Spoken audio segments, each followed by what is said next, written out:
mapepo yanaweza akakuingia kama moyo wako haujapona. Ni sawasawa na Waefeso sura ya 4 mstari wa 26 na 27. Biblia inasema muwe na hasira lakini msitende dhambi.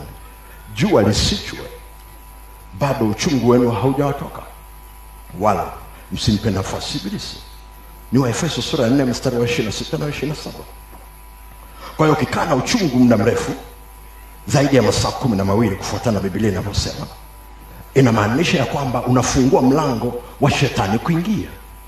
Na Biblia inasema hilo shina la uchungu linaweza likawa najisi walio wengi zaidi kuliko hata wewe mwenyewe. Na ndio maana saa nyingine unazungumza na mtu unagundua kabisa hili pepo limepata nafasi ya kuingia kwa sababu hii. Kitu ambacho nimejifunza kwenye huu ulimwengu, usiruhusu sana watu wakujue, kwa sababu watu wanaweza wakatumia kukujua kwa ajili ya kukuua. Watu kukufahamu, watu kukujua inaweza ikawa ni silaha nzuri sana ya wewe kuweza kuuawa. Na hapa ninapozungumza kuuawa, I'm not speaking about physical death. Kuna watu wanaweza wakaua biashara yako kirahisi sana.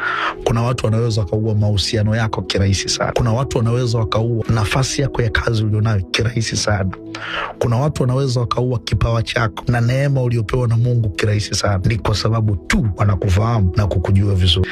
Ilikuwa rahisi kwa Samson kupoteza alichopewa na Mungu kwa sababu Delila aliweza kujua undani wa Samson na nini asili za nguvu zake. Lakini kama Delila asingeweza kufahamu kwa nini Samson ana nguvu, asingeweza kumuua kile kitu cha ndani yake. Usiruhusu watu wakujue, watatumia kukujua kwa ajili ya kukuua.